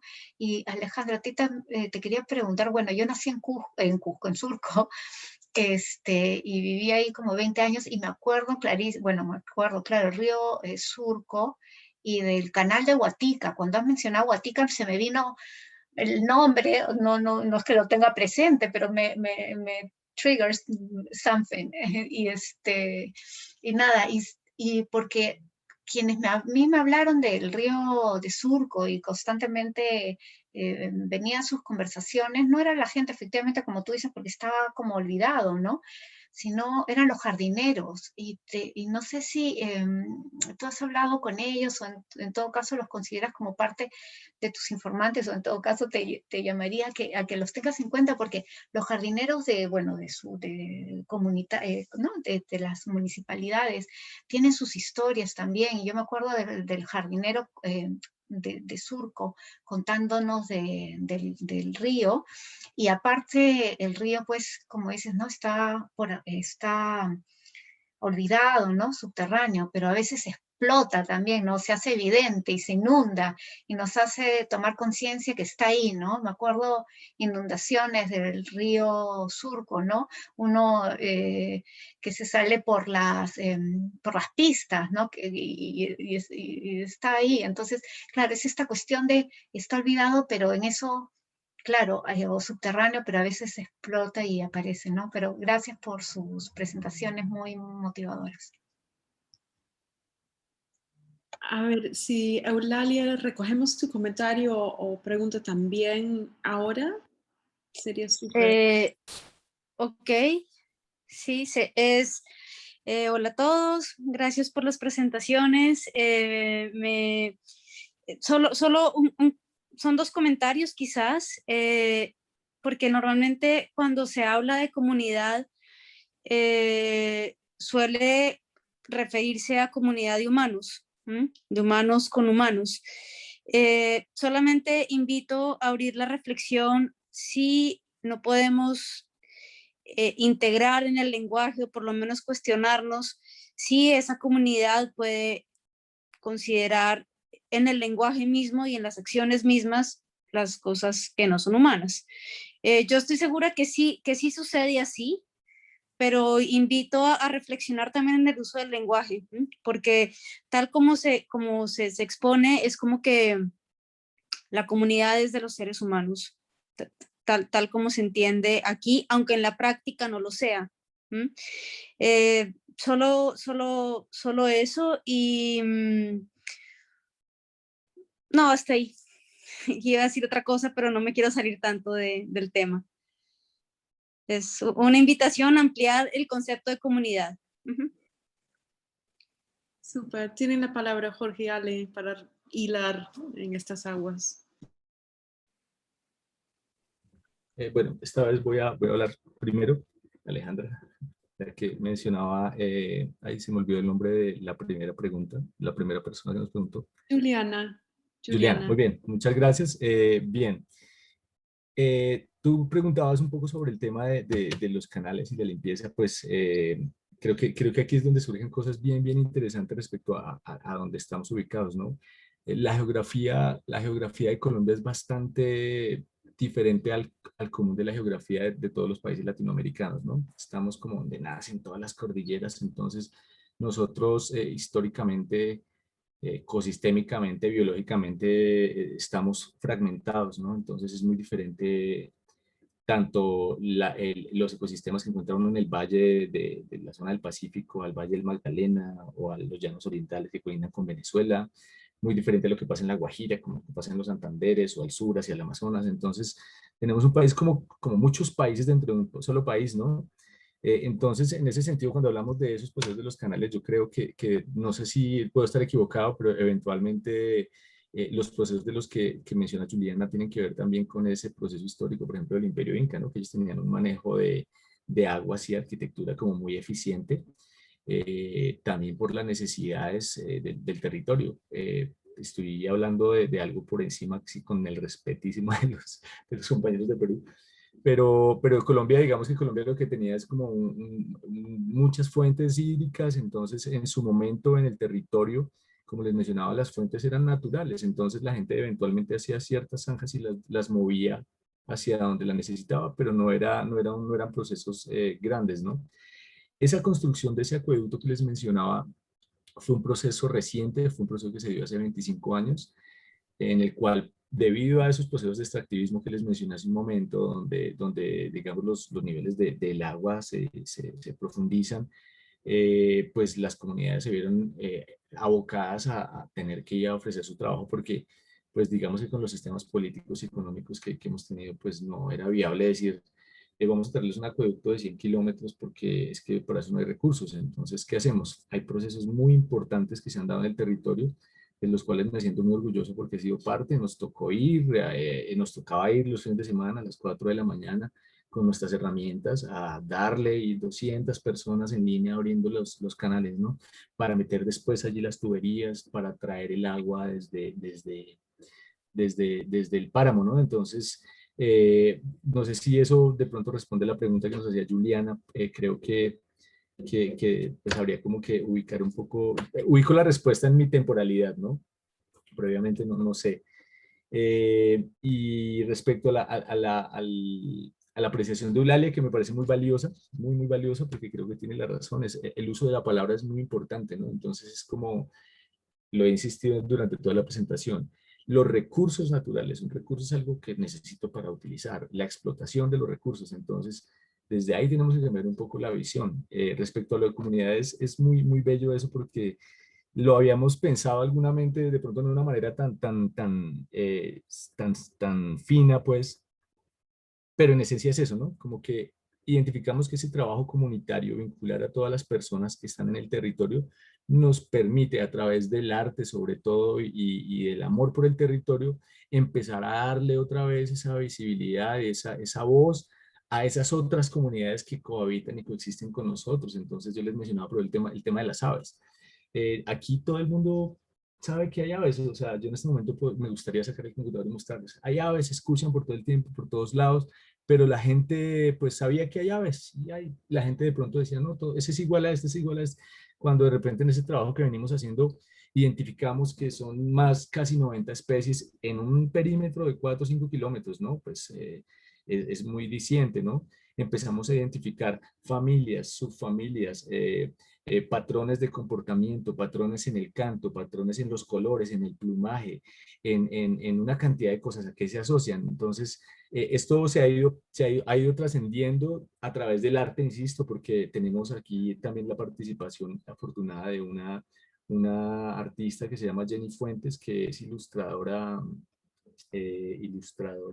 naturalista, y digamos que ella con su conocimiento lo ha impartido al grupo de la comunidad, a los de la escuela, a los que se han ido vinculando, y esto nos ha permitido empezar a identificar esas otras comunidades, ¿no? Que es lo primero, ¿no? ¿Cómo hacemos? Pues identificarlas, saberlas que están, saber que están allí, visibilizarlas, darles una voz, darles un lugar, y eso ya nos ha permitido otros procesos, ¿no? Entonces hemos ido empezando acercarnos un poco más ya a los procesos de los bosques, a los procesos de los anfibios, de los reptiles, de los insectos, que aquí también o sea, es impresionante. Yo soy un amante de los insectos y me sorprende ver cómo esa falta de visibilidad, de visibilizar esas otras comunidades dentro de ese video antropocentrista de que somos los únicos, pues actualmente a través del arte y de este compromiso hemos logrado desde esa comunidad humana empezar a darle el lugar, el reconocimiento y la posibilidad de existencia y futuro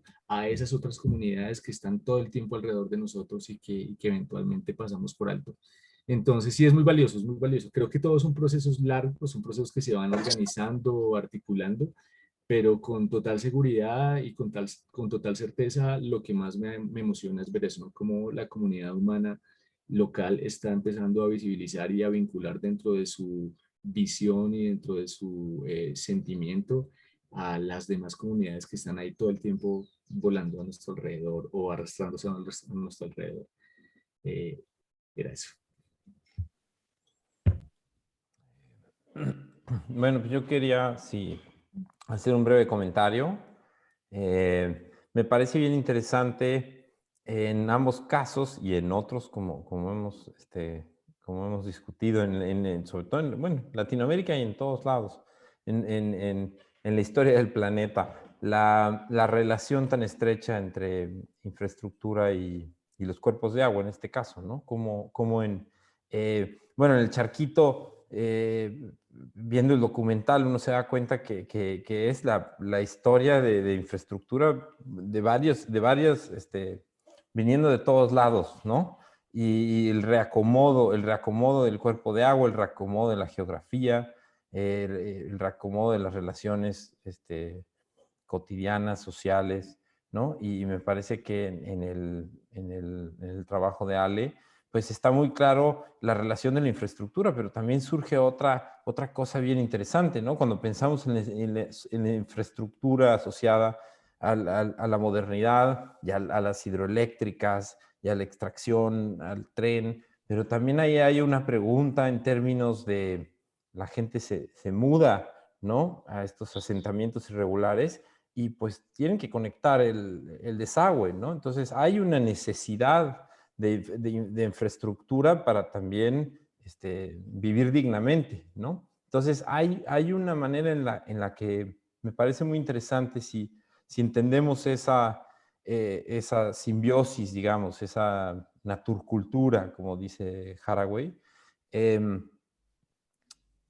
quizá el error es quererla separar. Y hace rato alguien dijo como lo prístino es un ideal, ¿no? Entonces, sí, claro, hay una nostalgia si queremos como pensar el charquito sin toda esa historia, ¿no?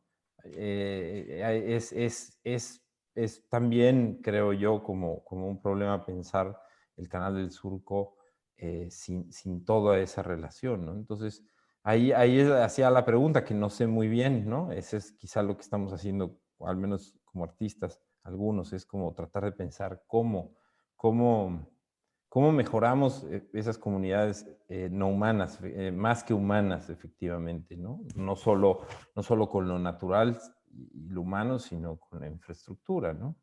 Y creo que ahí hay una pregunta bien interesante, pero me parece que vale la pena pensarlas, pensarlo como es, ¿no? Como un enredo.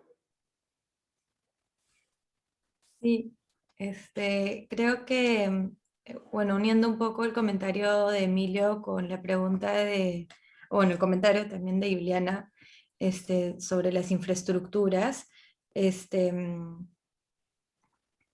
creo que, o sea, primero mencionar un ejemplo, ¿no? De estas como desbordes que ocurren acá en Lima cada cierto tiempo, porque evidentemente, o sea, en algún punto el agua escondida colapsa y toda la ciudad se entera de la existencia de estos canales porque se rebalsa, ¿no? De hecho, hay un caso muy específico del Metropolitano, que es también una infraestructura,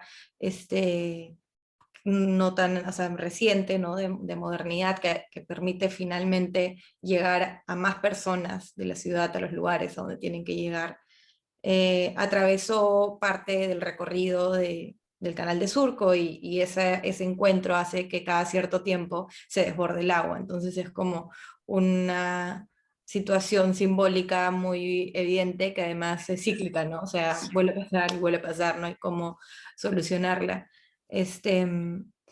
Y creo que en medio de o sea, de vivir en la ciudad, ¿no? Que obviamente se aleja de esta idea prístina que a mí me hace mucho pensar en cómo, o sea, quienes vivimos en la ciudad es como que nos vamos de vacaciones para estar con la naturaleza, ¿no? O sea, es como si hubiera una división así muy fuerte entre lo que es trabajar y estar en la ciudad y vivir y lo que es estar con la naturaleza y creo que como que o sea, es necesario hacernos esa pregunta en cualquier lugar, en cualquier momento, y los acercamientos que se pueden dar son como sumamente valiosos en cualquiera de esos casos, porque finalmente es como un intento también de comprender no solo el entorno, sino comprendernos, o sea, comprendernos también, ¿no? Humanamente. Y ahí también rescato la propuesta de Eulalia sobre nombrar, o sea, ir hacia el lenguaje, cambiar las formas de nombrar, que terminan de todas maneras condicionándonos un poco, y, y, y ese acercamiento a los cuerpos no humanos, a las otras formas de vidas que se dan también en la ciudad, quizás en una escala mucho más reducida, pero son procesos que como, o sea, no son tan ajenos al final, si verdaderamente uno le empieza a dar el tiempo y la posibilidad de ese encuentro, ¿no? Yo he experimentado con la fibra del tejido en Carrizo, que es a lo que me he dedicado en los últimos meses, que creo que también ha coincidido con la pandemia, donde las prácticas comunitarias y de acercamiento con el otro y la confianza se han visto tan restringidas que he encontrado como en la planta una aliada al final, o sea, una manera de, o sea, un alguien, un algo con quien empezar a entender cómo es que crece, dónde crece, cómo trabajarla, mezclándola con conocimientos también de otras mujeres andinas, de otras partes del territorio, y me parecía, en todo este proceso me ha parecido como interesante ver cómo se dan esos encuentros en espacios que no son como convencionalmente naturales o que no esperaríamos que se den, ¿no? Que finalmente es la realidad que tenemos hoy, ¿no? Entonces, como que sí, algo por ahí va lo que voy pensando ahora en estos tiempos. No sé si tenemos otras intervenciones o Diego, si quisieras también agregar algo. Perdón. Ahí estoy. Sí, bueno, antes que nada, gracias a los dos, bastante, ha estado súper interesante y a todos los que han comentado también. Jorge, quería comentarte algo que me parecía interesante sobre el eucalipto. También hay un artista chileno que se llama Ignacio Acosta, se llama. E hizo también un proyecto como que investigando el extractivismo en Chile, ¿no? Y en especial en las minerías. Y se enfocó bastante en el eucalipto, porque las minerías como que siembran bastante de esos árboles para que absorban como que los desechos y todo eso de la minería, todo, digamos, lo malo que suelta esa actividad, ¿no? Y bueno, eso me pareció interesante porque notó que, bueno, ese árbol absorbe bastante agua, bastante, o sea, mucho más de, digamos, las otras especies, digamos, que se encuentran ahí naturalmente o que son de ahí originarias. Y también sueltan un compuesto que como que inhibe que otras especies crezcan. Entonces me pareció, no sé, una metáfora interesante para esa como que mentalidad o lógica extractivista. Eso me pareció interesante y pensé en eso cuando estabas hablando del árbol. También me puse a pensar un poco cuando hablaste sobre la conservación y bueno, me alegra que Eulalia también haya comentado un poco sobre eso, sobre que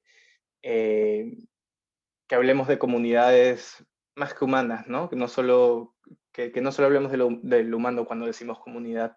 Y bueno, eso me hizo pensar un poco en que, bueno, bastantes esfuerzos de conservación también se enfocan en alejar a humanos de espacios naturales, digamos, vulnerables, o no dejar que entren a esos espacios. Y eso refuerza también esa separación, esa idea de que la cultura, los humanos, son algo separado, algo distinto a lo natural, ¿no? Y una crítica importante de bastantes esfuerzos de conservación, más que nada modernos, occidentales, es eso, ¿no? Que refuerza esa separación en vez de fomentar una perspectiva, o bueno, fomentar el hecho de que somos inseparables, ¿no? Los humanos somos ríos, somos agua, y los ríos también tienen bastante de nosotros dentro de ellos, ¿no? Entonces, no sé si es una pregunta, pero es un comentario que quería hacer, y bueno, tal vez mi pregunta es si eso lo consideran en sus esfuerzos de conservación ahí en el charquito. Gracias, Diego. Bueno, sí, son varias cosas, ¿no? El tema de la conservación, cuando tú mencionas, por ejemplo, que esos esfuerzos que se hacen por mantener a la gente alejada de estos espacios, pues yo entro a un proceso bastante profundo de mi forma de ver un poco las cosas, ¿no? Yo he considerado que por algún motivo, que no sé cuál es, el ser humano como que no, aunque hace parte y depende exclusivamente de todos los entramados ecosistémicos, y pues la base de su existencia, de nuestra existencia está allí. Yo no he encontrado ese punto donde convergemos. No sé a dónde el humano hace esto con la naturaleza, ¿sí? No sé si es por todo lo que hemos vivido, la historia que tenemos en nuestra cabeza, donde lo que hemos visto es procesos de deterioro siempre, a donde el humano siempre ha llegado, siempre hay procesos de degradación ambiental. Y esto lo vemos desde los natufienses hasta en cualquier lugar del mundo del día de hoy, ¿sí? Lo vemos por los recursos para por la alimentación, para la vivienda, para lo tribal, sí, el territorio. O sea, no sabría cómo responder eso, ¿no? Porque evidentemente, digamos, cuando se hacen los procesos, aquí en Bogotá hay unos investigadores muy buenos que vienen del Instituto de Alexander von Humboldt y hacen evaluación sobre, por ejemplo, los ecosistemas de humedal en la sabana, que ya fueron destruidos prácticamente. Y dentro de una de esas guías, que es un documento técnico muy bien elaborado por muchos científicos, dicen como no, la única forma de lograr conservar esto es ciérrelo y que no entre nadie, ¿sí? Y pues es lamentable porque uno dice, bueno, pero deberíamos tener un uso, un disfrute, un goce de eso, pero ya desde mi visión muy íntima creo que ese goce y ese disfrute desde la visión y desde el ego humano es difícil, ¿no? Porque todo termina resumiéndose un poco a qué es lo que yo quiero disfrutar, qué es lo que yo necesito, qué es lo que soy, quién soy, para dónde voy, todo se resume en un yo, ¿no? Que nos metemos en una vena un poquito ya muy filosófica, pero más allá de eso, por aquí leía un comentario, creo que de Leonel o Lisa, la esperanza incondicional y racional, ¿no? Y lo decía Leonel por aquí también, me pareció muy bello algo que estaba leyendo. Leonel siempre tiene también unos aportes bien chéveres con quien hemos camellado. Y hablaba un poco de eso, ¿no? Como de cómo hacer las cosas desde el afecto, ¿no? Como si hay amor realmente en lo que estamos haciendo, seguramente se logran cambios, ¿no? Pero entonces esta modernidad y como el afán en el que se vive hoy en día, pues no nos permite, pues yo me hago esa pregunta y me la hago con mucho juicio y se la hago a cada uno de ustedes, ¿sí?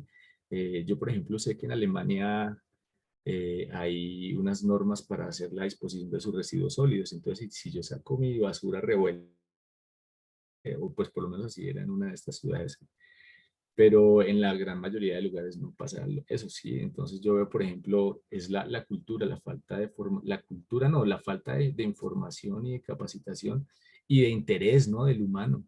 Y es complejo porque entonces tú tú no vas a tomar la leche directamente de la vaca, ¿sí? Tú no vas a recoger tus patatas directamente de la tierra, ¿no? Todo vamos al supermercado y todo viene en su paquete, todo viene con su proceso, ¿sí? Todo tiene un proceso atrás supremamente grande. Entonces, ¿cómo hace uno para desligarse de eso? Y ahí entra no sé, una incógnita existencial muy profunda, porque empieza uno a tratar de ser lo más eficiente posible en su consumo, en ser menos consumista, en acceder con menor intensidad a los productos de la industria, ¿no? Y es difícil porque, pues mira mi ropa está hecha de petróleo, lo que estamos usando está hecho de petróleo, coltán, sí, el agua, tengo luz. Entonces, pues no sé desde dónde podríamos pensarnos ajenos a todo esto, pero bueno, creo que hay que seguir trabajando desde el corazón y desde verdad procurar un cambio real, desde la palabra hasta la acción. Gracias. A ver, tenemos un par de comentarios y viendo la hora me parece que luego tendremos que ir cerrando. Patricia y Mauricio, quizás si podrían intervenir ahora sería excelente. Buenas tardes a todos, gracias por la invitación. Pues quería compartirles acá desde el charquito lo que nos hablaba Jorge sobre el bosque de niebla.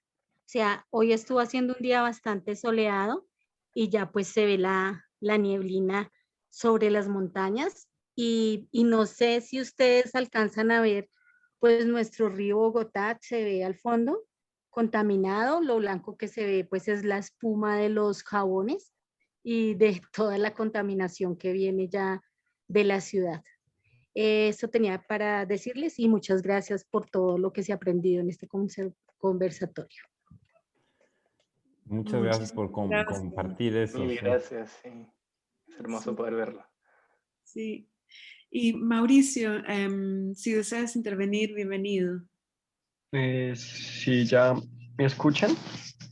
Escuchamos. Hola, muy buenas tardes. Bueno, pues les agradezco por la invitación, agradezco al doctor Gustavo Rojas, un profesor mío en la Universidad Libre, estudio Derecho, y pues me invita a este conversatorio que en serio valoro mucho. Quisiera hacer como unos pequeños comentarios con todo lo que ustedes han dicho y es también, digamos, de manera de organización barrial y comunal hemos podido llevar unos procesos similares. Y en cuanto a lo que decía Jorge de la soberanía alimentaria, pues que es algo muy importante que les quería como compartir los procesos que hemos tenido en la localidad de Barrios Unidos en la ciudad de Bogotá con la cuestión de las pacas biodigestoras. Acá hay una organización muy fuerte de paqueros y paqueras. A los que no conocen el proceso de las pacas biodigestoras es pues recoger residuos orgánicos y hacer unos compostajes y demás.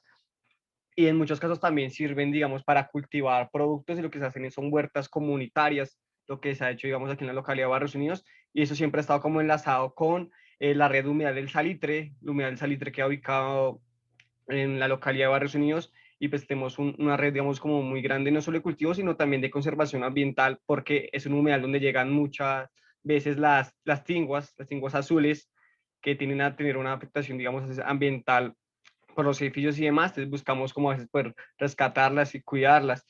Y lo último era relacionado con más hacia la soberanía alimentaria, una situación que pasa y que a veces desapercibe, es lo que está pasando ahora con las plazas de mercado.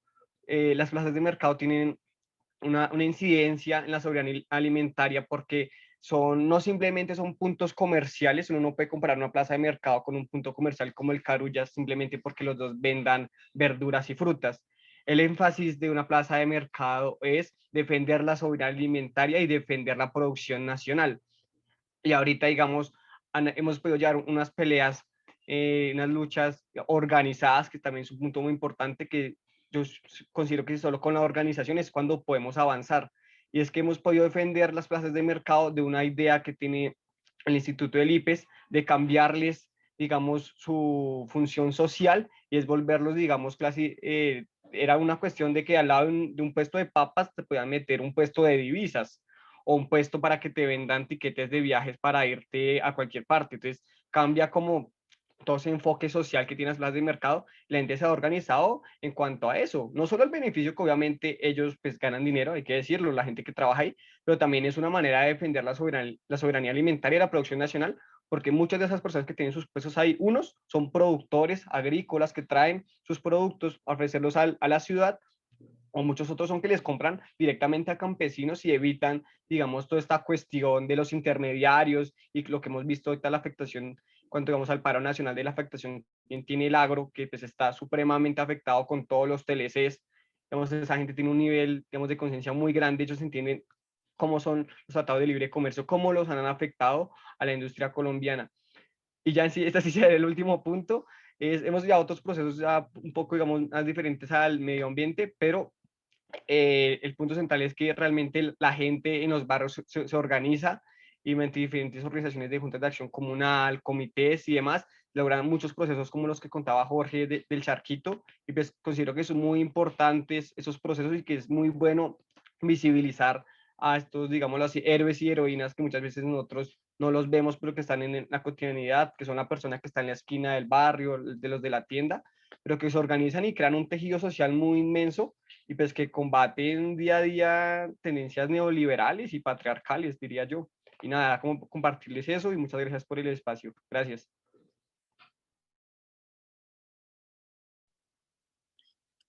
Excelente. Y por ahí estaba Nicolás Cruz, que creo que va y viene su conexión, creo que le está fallando, pero tenía una pregunta también.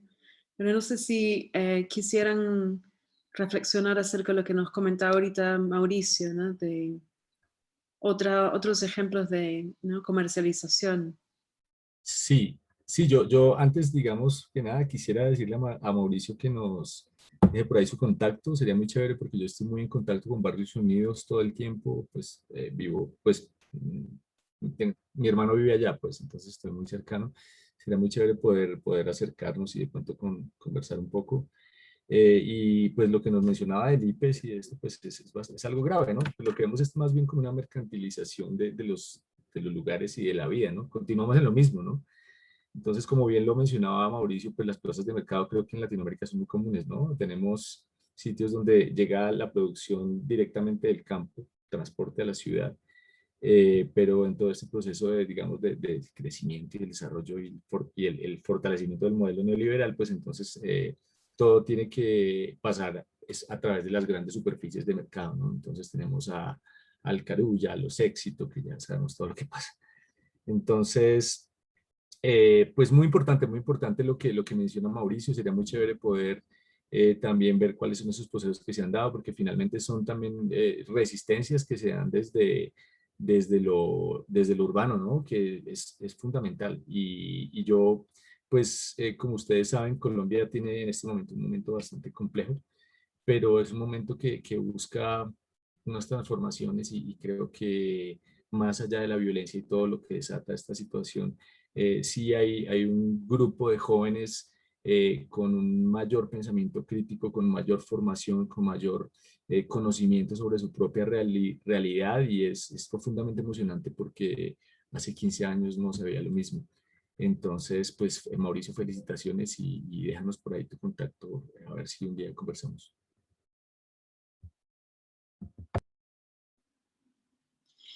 Muy bien.